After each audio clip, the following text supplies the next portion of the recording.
So, today we meet Jesus just after he has silenced the Sadducees.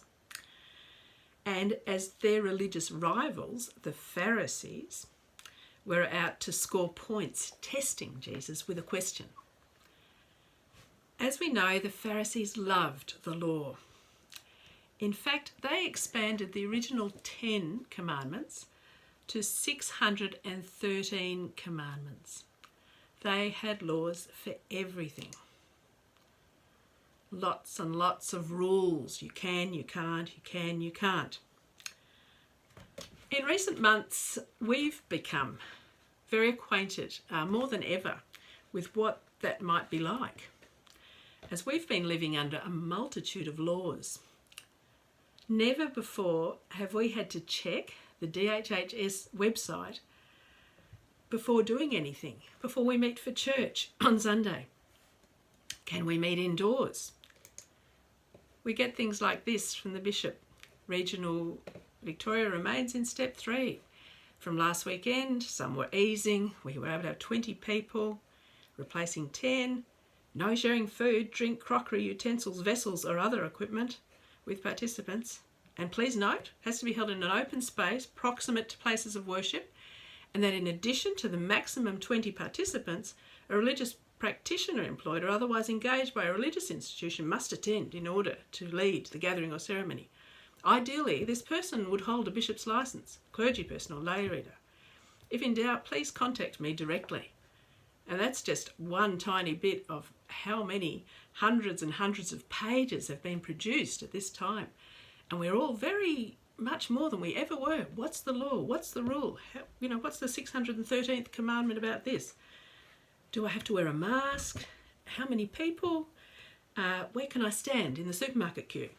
There's laws for everything. And that's what it was like for the Pharisees and the Jewish people who looked to them for advice, very much like we looked to the DHH website or the latest pronouncement. What does the law say? And people were dependent on the Pharisees to tell them what they could and couldn't do. They had to live like that all the time. They weren't just going through a global pandemic. This is how Jewish people live. What do the Pharisees say? What does the law say? Go and look it up. And they did. They often looked up their books, didn't they? They sat there and they talked about the laws and they opened this scroll and that scroll and worked out, what shall we do about this? How shall we wash our hands? What are we allowed to do on the Sabbath? Can we let our animal have any drink or certain sort of food? There was laws for everything. And Jesus, when they looked at Jesus, he didn't keep all 613 of these commandments. In fact, he healed on the Sabbath and he ate without washing his hands ceremoniously. So they wanted to show up his lack of keeping all their laws. And so they asked him, which is the greatest law? Which is the greatest commandment of the law? And he replied without hesitation, it's actually to love God. Not just religiously, and not just liturgically, and not just bowing your head lots of times, but to really love God. Not just with high-sounding words, but to love God with all your being, your heart, your soul, and with all your mind. And Mark adds in with all your strength, which is actually comes from the original Deuteronomy statement of this. Love God with all your heart, your soul, and with all your mind. And this kind of love is not just reciting words or doing religious rituals or bowing repetitively or wearing religious trinkets. They often wore these little boxes on their heads to remind them to keep the law. It's actually loving God with our whole self, with our whole being. And this is the greatest and first commandment. Jesus said, that's what it is. And then unasked for, Jesus goes on and said, but a second is like it. You shall love your neighbour as yourself. In saying this, Jesus then summed up all the law and all the prophets. Love God and love your neighbour. All the Old Testament hangs on these 2 commandments. Love God with all your being and love your neighbour as yourself. The command to love your neighbour is actually buried within Leviticus. You shall love your neighbour as yourself. It's buried in a whole lot of other commandments, which basically summed up say, love your neighbour as yourself. So it's not so much buried as it is the heart of all the commandments about loving others, is to love your neighbour as you'd love yourself. And God says, I am the Lord, so do what I say. We might sum up our current restriction levels along the same lines. We want to stop the spread of this virus, and we don't want people to keep on living in fear and danger. And so all our behaviour will reflect this overriding intent to love our neighbour and to keep safe those who are most vulnerable. So however many pages of DHHS you might imagine, just think about, will this be loving my neighbour? Will this put my neighbour at risk? That law can be summed up to love God and love your neighbour as yourself. The first and greatest commandment, to love God with our whole being, was given to the Jewish nation by Moses after they'd experienced God's love and care for them. They'd been chosen by God, and he had saved them from slavery in Egypt, and God had held them and looked after them as they roamed through the wilderness and as they prepared to enter the land that God was giving them. So this was their greatest commandment, to love God with all their heart and soul and mind and strength. And this is what would make them distinctive above all other nations who were loving lots of different gods. And this is what makes us distinctive above all. It's our loving God. This makes us distinctive, for us to love God. So why and how do we love God? And where does that love come from? Why doesn't everybody love God? And why does it take a command to love God? Why aren't people naturally wired to love God? Well, we don't always know how to love God or our neighbours. And there are many times when we don't feel like loving God or our neighbours. I guess it's why the first and greatest commandment and the second commandment aren't just suggestions. They're actually the two greatest commandments. Jesus said, if you love me, you will keep my commandments. We're commanded. We have to do it. We have to love God, even when we don't feel like it. But we don't always feel like loving God or our neighbours. And it all started way back in the beginning, didn't it? Because even though things began beautifully back in the garden, very early on, proud Satan entered into the picture, and he successfully tempted Adam and Eve to turn away from God with the false promise that they could self-realise and become gods themselves if they just ate of this fruit of the tree, the forbidden fruit. And unfortunately they did, and things have never been the same. Ever since that day of the fall, people have looked in all the wrong places for God, and they've turned their backs on the one true God and stopped loving him and stopped loving or trusting each other. But God never gave up. From the very beginning, he loved, and he would not give up.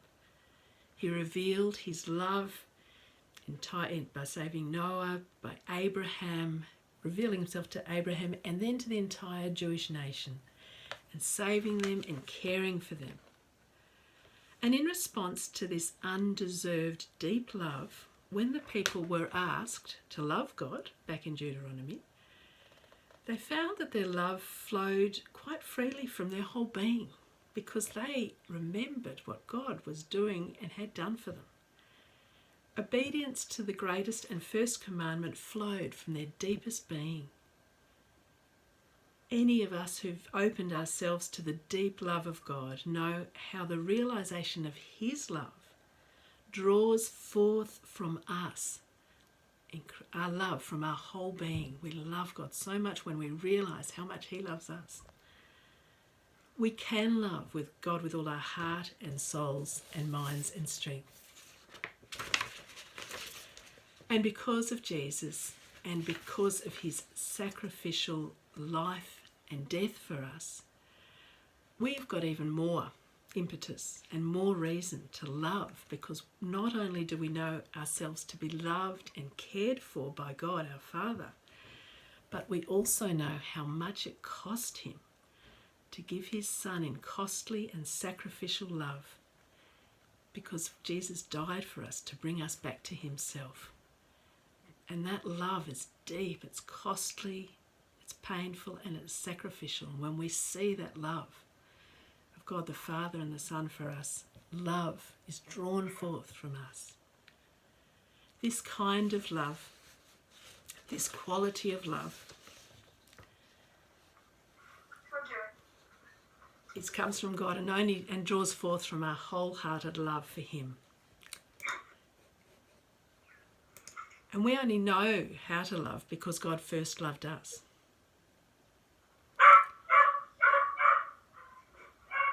And that's in 1 John 4:19. We love because God first loved us.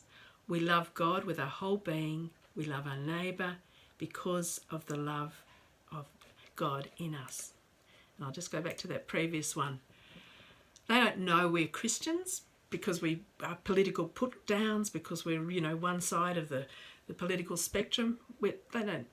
That's not how they know we're Christians. It's not because we vote certain ways. They don't know we're Christians because we might write unkind memes about other people and put other people down.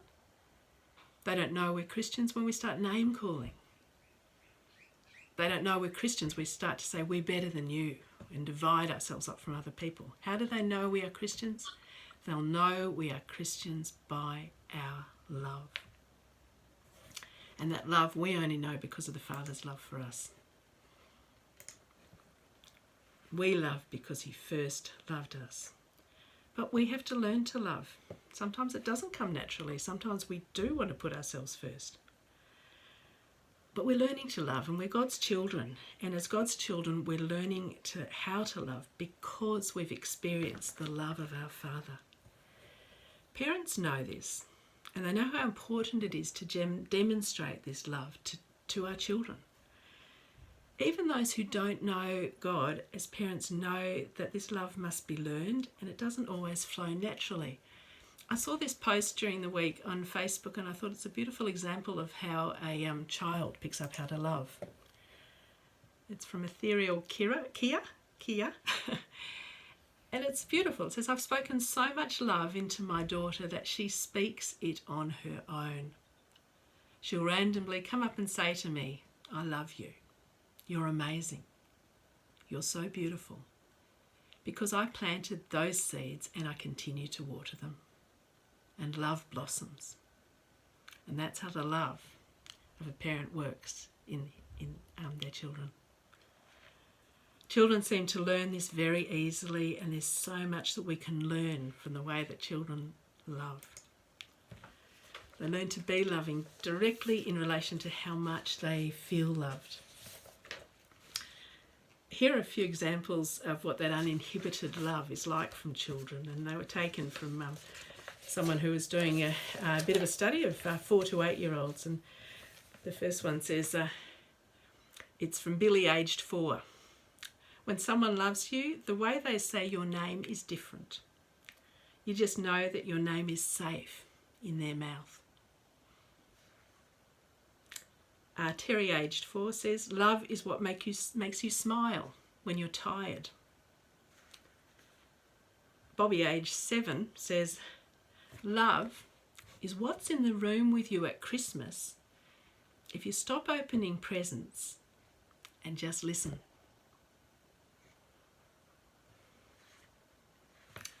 Or Tommy, aged 6, says, "Love is like a little old woman and a little old man who are still friends even after they know each other so well."